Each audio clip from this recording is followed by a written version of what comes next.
Evening truckers everywhere. It's us again. And it's this. With them. And the thing. Script? Yes, that's the one. We've got breaking news about mods. We've got other news you didn't know about yet. And of course, we've got Norma. Hello everyone. Wilma. Good evening. Lou. Watch it. Mr. Wotherspoon. Greetings, Commander. And Harry. Lovely to be here. So, it's on to the headlines. Oi! What about me? Oh, we've got an intruder. Don't worry, we'll hold him down. Hang on, isn't that Alvin next to him? Ooh, sorry, sir. This must be yours. Here, come back. Too right. So, on to the headlines. Take 2. Major mission in hunk from crafty junk. Yells of hell's bells, the sails fail. Inoculation, rejection, as the rest of Galaxy gets protection. Mugs heading south for the winter. So south, it's summer. It's the return of the apology officer. Atrus 5060 is feeling a little lonely. Lou's got clues to the infrastructure blues. And Norma's numbers are mind-bogglingly big.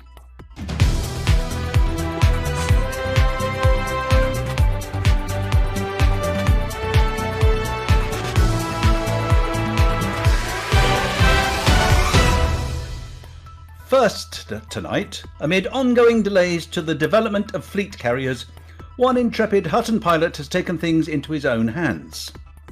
Major General Noctivagus, retired, unveiled his latest DIY homebrew handcrafted master plan this week. It involves a fleet of limpets, salvaged from outside Hutton from all the commanders that keep abandoning them, some cunning 3D printing equipment adjusted to take miles upon miles of filament wire made from scrap, and a rather large print bed. Heated, of course. This whole get-up has been installed in orbit around Eden, and the printer limpets and their tiny minion brains have been set to work building Hutton's very own capital ship. Based upon a federal design, the ship will be christened the FTM Alvin's Bark. Colour scheme is yet to be determined, but from early leaked photographs, it's starting life in military grey, as would be expected from a man of such an esteemed military background.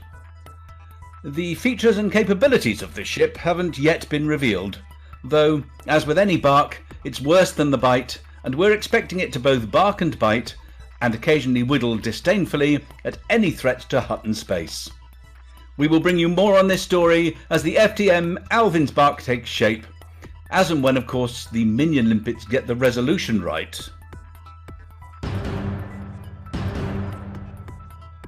Amongst the brave and intrepid pilots taking part in Operation Hot Mess, yes, the Hutton Orbital truckers mug every single station mission, a few have shown that they are more likely to dump their load than a nervous bridegroom suffering from premature ejection, and that their trigger finger is more itchy than Buck Naked's nether regions after he's ingested 2 of the one-chip chili challenges on a hot Texan summer's day. Given the instruction, sell 1 mug to all stations, these commanders demonstrated that they had all of the right words, but not necessarily in the right order. And despite the change made relatively recently by the Pilots Federation, which defaults to selling all of your tonnage, blithely clicked the sell button, resulting in an earlier return to Hutton than anticipated. These pilots can easily be recognised by the bright red faces of their Hollow-Me characters, and their gruff replies to a cheery, "Back so soon?" inquiry. On the plus side, given the size of some of the cargo holds emptied, it means that several stations are now effectively inoculated against mods for several thousand years.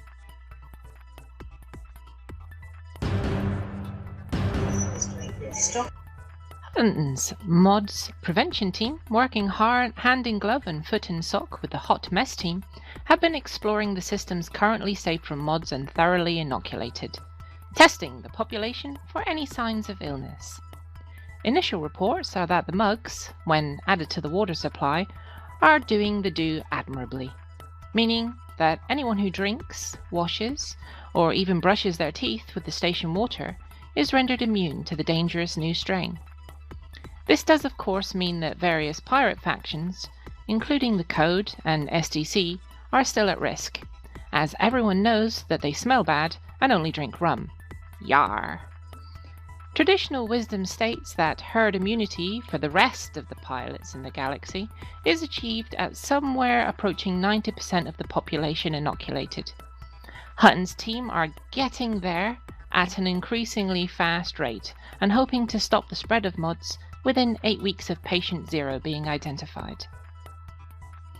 Hutton's hoping not to have to close borders on certain systems, but there are reports that a number of stations have been actively refusing to accept mugs, claiming that you don't know what they put in those things. Could be anything. Could be chemicals. And everyone knows that chemicals are bad. Also, that they're trying to control your mind, man. The government is trying to control your mind. Hutton has petitioned the Pilots Federation to force commodity markets open in areas of space that are most at risk. In happier news, we're glad to report that there is much rejoicing amongst many populations, with citizens of Fucker Platform and Macaque declaring that they're once again open for business by giving 10% off your first service ordered.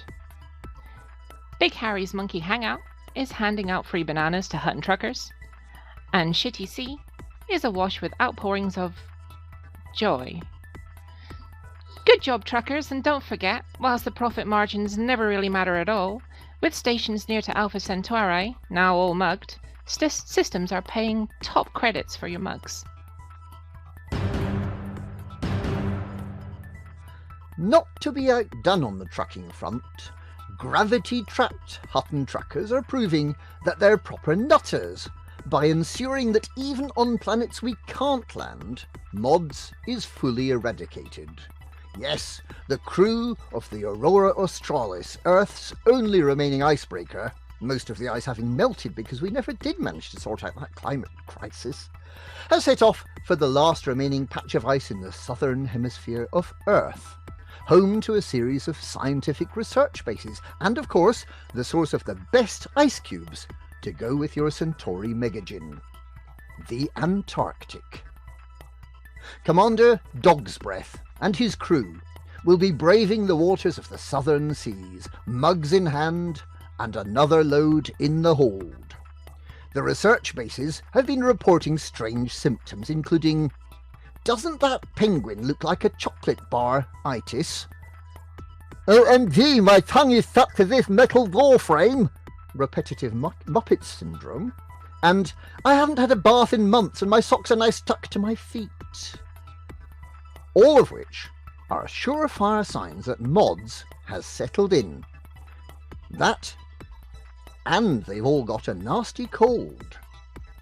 Their mission will be to mug the lot of them and return to Tasmania in 45 days' time, at which point their unused mugs will be released back to Hutton, or locked in a glass-fronted cabinet with "Smash in case of mysterious symptoms" on the front, ready for the next alert.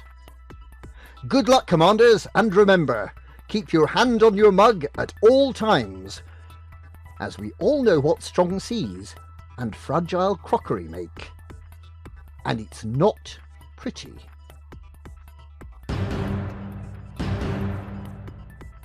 Our apology this week goes out to just one commander, a single pilot from among the thousands who have made their way out to Hutton Orbital with high hopes of earning a free Anaconda.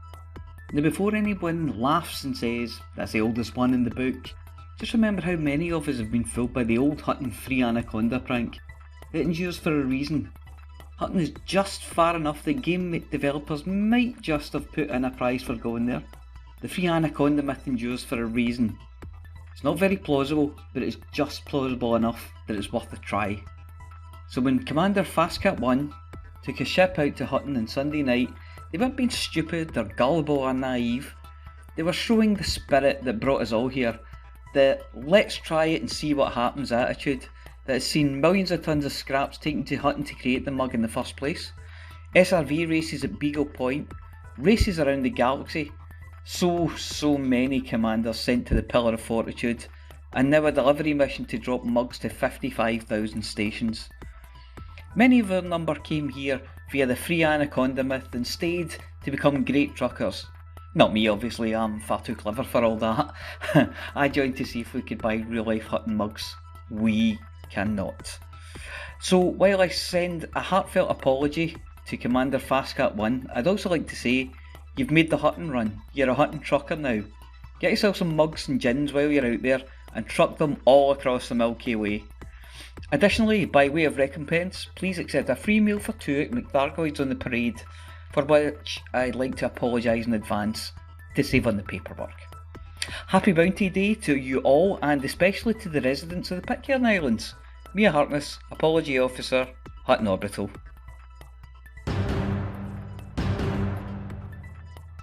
Good evening, trackers. Atrus 5060 reporting in with the latest news and happenings from the Thargoid War. Apologies if my voice is a little croaky, I think I've got mods. I've had to pull back from the front lines temporarily to refit my ship, the Fly Swatter, to be able to take on those nasty interceptors. I must say, those Guardian weapons, they're shiny and blue and make an excellent pew-pew noise. We've managed to push the Thargoids back in Taygeta, HIP 1185 and HR 1183. Unfortunately, Wellington, Electra and Pleiades Sector DL-Y D65 are now on fire. Evacuations of the stations there are underway, as well as active combat zones to fight off the incursion. Thankfully, Operation IDA, or is it IDA, was able to repair Copernicus Observatory in Asterope and Artemis Lodge in Saleno during the last week, showing the Thargoids are resolved to hold on to our claims in the Pleiades. Currently, our brethren trackers are going to take on the long-haulage repair of Hannah Enterprise in Shenvi, out in the Witchhead Nebula, with the hopes of repairing damaged stations out there quickly so they may focus on station repairs closer to the bubble. Hoping that after we cure the galaxy of mods, I will see more of you out there on the front lines, truckers. I'm off to the front lines again shortly. Good luck out there, truckers. For the mug. And now it's time for a bit of hack swing. How lovely. Incoming encrypted transmission. Decrypting. Decryption complete. Stand by for a message from Hex Comm Actual. Hello, Hackswing. We kept Tharg's actions in Taygeta at a stalemate, but he hasn't left yet. And while we helped the Hive protect Titan's daughter, they were hit in two other systems, Electra and Pleiades Sector DL-Y D65. Seriously, they'll rename inhabited systems out in the Witchhead that haven't even had stations that long, but a system that's been inhabited a lot longer with 3 times the population. Anyway, so here's our plan for the next 7 days. Combat pilots, clear the AX combat zones in Electra, and then Pleiades Sector DL-Y D65. Once done, return to the defense of Taygeta. Rescue pilots, start pulling survivors off Cavalieri and Agricola's ascent.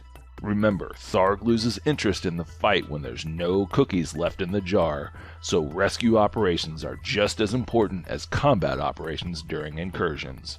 If you are already in the Witchhead Nebula, there are AX combat zones in Wellington and rescue pilots needed for Ezra Point. One last thing for the AX combat pilots.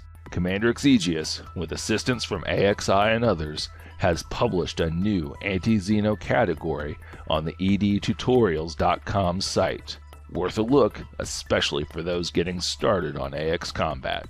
Okay, truckers, let's get out there and continue keeping Tharg contained and out of the bubble. We hold the line here to defend the mug. Hex Comm message complete. Defend the mug. Encrypted transmission complete.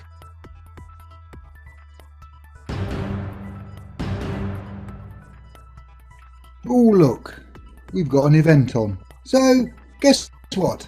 The systems have all gone to... yes, sorry my sweet. The systems have been neglected and need some attention. You know the drill by now. Anything over 60% shouldn't be, so work to get the influence down. Anything under 40% shouldn't be, so give it a boost. However, of far more concern is the infrastructure failure that is starting to seem as troublesome as the mods we're out curing. Not only has it affected our favourite system of Barnard Star, it's spreading quite quickly. From Barnard Star it leapt over to Avic, decided it wasn't happy heading that way, and leapt over to WISE 08550714 as well. Assuming it spreads like an infection, we will lose all systems to this debilitating state in less than 2 weeks.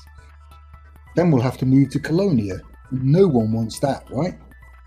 So, in addition to the mugging of the galaxy, get yourself some food and machinery and deliver it to the affected systems to help them speed up repairs. Over in Colonia, the old Procol Centauri took a big hit this week, so if you're out there after delivering mugs or lost and find yourself there, or even if you're actually there on purpose, please focus on boosting us at Fort Mug. Doritos could do with a tickle too, but that's got nothing to do with the BGS. Over to Norma. The Pilots Federation has still not managed to create any new interstellar initiatives or community goals of their own, so I'll be talking later about Hutton's very own operation, Hot Mess.